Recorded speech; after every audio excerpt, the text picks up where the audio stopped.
Share बाजार में निवेशकों के लाखों करोड़ डूबे, विशेषज्ञों ने बताया क्यों घबरा रहे हैं लोग। साल 2024 में आखिरी के 2-3 महीनों में भारतीय शेयर बाजारों में उठापटक शुरू हो गई थी। 26 सितंबर 2024 को सेंसेक्स 85,836 की ऊंचाई पर था और अब हाल ये है कि टूटते टूटते ये ऊंचाई 75,000 के आंकड़े के आसपास पहुंच गया है। नए साल में दलाल स्ट्रीट पर मंदिरों का कब्जा सा हो गया लगता है। विदेशी पोर्टफोलियो निवेशक यानी एफपीआई का शेयर बेचकर निकलने का सिलसिला जारी है। जनवरी में अभी तक एफपीआई ने 69,000 करोड़ रुपए की बिकवाली की। हालांकि घरेलू संस्थागत निवेशकों म्यूचुअल फंड्स ने इसी दौरान 67,000 करोड़ रुपए की खरीदारी कर बाजार को काफी सहारा दिया। हालांकि बाजार में चौतरफा बिकवाली है, लेकिन सबसे ज्यादा गिरावट छोटे और मझौले शेयरों मिड कैप और स्मॉल कैप में है। सोमवार को कारोबारी सत्र के दौरान बॉम्बे स्टॉक एक्सचेंज का मिड कैप इंडेक्स 3% टूट गया, जबकि स्मॉल कैप इंडेक्स में 4% की गिरावट आ गई। बाजार अभी दो अहम घटनाओं पर टिकटिकी लगाए हुए है। पहला, 29 जनवरी को अमेरिकी केंद्रीय बैंक फेडरल रिजर्व की बैठक में ब्याज दरों को लेकर क्या फैसला होता है, और दूसरा भारत का केंद्रीय बजट जो 1 फरवरी को संसद में पेश होगा।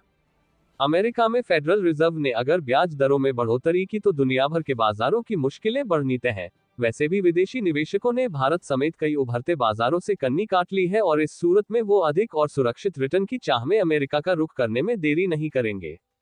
हालांकि डीआर चोक्सी फिनसर्व के मैनेजिंग डायरेक्टर देवेन चोक्सी का मानना है कि अमेरिका में डोनाल्ड ट्रंप के राष्ट्रपति बनने के बाद ये संभावना बहुत कम है कि फेड रिजर्व ब्याज दरों में इजाफा करेगा। देवेन ने बीबीसी हिंदी से कहा, राष्ट्रपति ट्रंप का जो रुख रहा है उसके हिसाब से वो नहीं चाहेंगे कि फेडरल रिजर्व ब्याज दरें बढ़ाए। क्यों टूट रहे बाजार? बाजार विश्लेषक अंबरीश बालिगा बाजार के मौजूदा हालात की कई वजह बताते हैं। अंबरीश कहते हैं, पिछले कुछ समय से भारत में आर्थिक स्थितियां बदली हैं। निजी एजेंसियों ने ही नहीं, भारत सरकार और रिजर्व बैंक ने जीडीपी ग्रोथ अनुमान घटाए हैं। खाद्य महंगाई दर अब भी काफी अधिक है। कंपनियों के जो तिमाही नतीजे आ रहे हैं वो भी अधिकतर निराश करने वाले हैं। देवेन चोक्सी बाजार के इस निगेटिव सेंटिमेंट के लिए बाजार नियामक संस्था सेबी के वायदा बाजार से जुड़े नए दिशा निर्देश को भी जिम्मेदार बताते हैं। देवेन ने कहा, सेबी ने हाल ही में फ्यूचर एंड ऑप्शन ट्रेडिंग के लिए न्यूनतम कॉन्ट्रैक्ट साइज को काफी बढ़ा दिया है और इसे 15 लाख रुपये कर दिया है। देवेन कहते हैं, इसके पीछे सेबी की मंशा रिटेल निवेशकों की एफ&ओ में बेतहाशा गतिविधि पर लगाम लगाना है। कॉन्ट्रैक्ट साइज बढ़ाकर सेबी बाजार में स्थायित्व लाने की कोशिश कर रहा है। सेबी ने हाल ही में एक रिपोर्ट जारी की थी जिसमें दावा किया गया था कि वित्तीय वर्ष 2022 से वित्तीय वर्ष 2024 तक 3 साल में 1 करोड़ से अधिक ट्रेडर्स ने एफ&ओ में नुकसान उठाया। अगर प्रति ट्रेडर्स नुकसान की बात करें तो ये औसतन 2 लाख रुपये रहा। तो क्या 1 फरवरी को पेश होने वाले बजट को लेकर भी क्या बाजार अपनी दिशा बदल रहा है? अंबरीश बालिगा इससे सहमत नहीं दिखते। उनका कहना है, वैसे भी पिछले 8-10 साल से बजट नॉन इवेंट बन गया है। इसमें हुई घोषणाओं का असर 1-2 दिनों तक ही रहता है। पॉलिसी से जुड़ी कई घोषणाएं सरकार समय समय पर करती रहती है और उसके लिए बजट का इंतजार नहीं करती। इसके अलावा जीएसटी दरों का फैसला भी समय समय पर होता ही रहता है।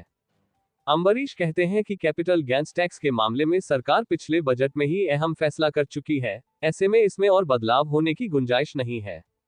अंबरीश ने कहा, रेलवे और इंफ्रास्ट्रक्चर सेक्टर में बजट 8 से 10% तक बढ़ सकता है, लेकिन समस्या है इन योजनाओं को लागू करने की।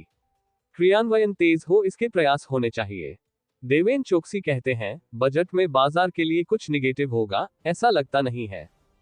क्या निवेशकों में डर है?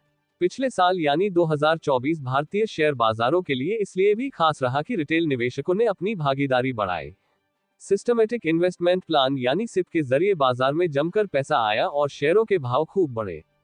अंबरीश बालिगा कहते हैं, जब फंड मैनेजर्स के पास इतनी बड़ी रकम आए तो वो कैश तो अपने पास रख नहीं सकते थे, लिहाजा उन्होंने शेयर खरीदे और कह सकते हैं कि शेयरों की वैल्यू बहुत महंगी हो गई।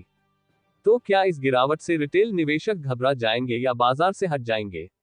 इस सवाल पर अंबरीश बालिगा कहते हैं, बाजार में विदेशी संस्थागत निवेशक बेचकर निकल रहे हैं।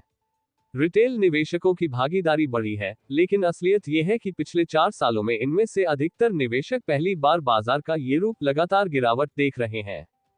अंबरीश का कहना है कि छोटे निवेशक घबरा गए हैं या अपना निवेश रोक रहे हैं, ये तो आधिकारिक तौर पर जनवरी महीने के आंकड़ों से पता चल पाएगा, लेकिन जिस तरह से पिछले कुछ समय से नए निवेशक बाजार में आए हैं, उनमें घबराहट होना स्वाभाविक है। ब्रेकिंग न्यूज सबसे पहले देखने के लिए सब्सक्राइब करें।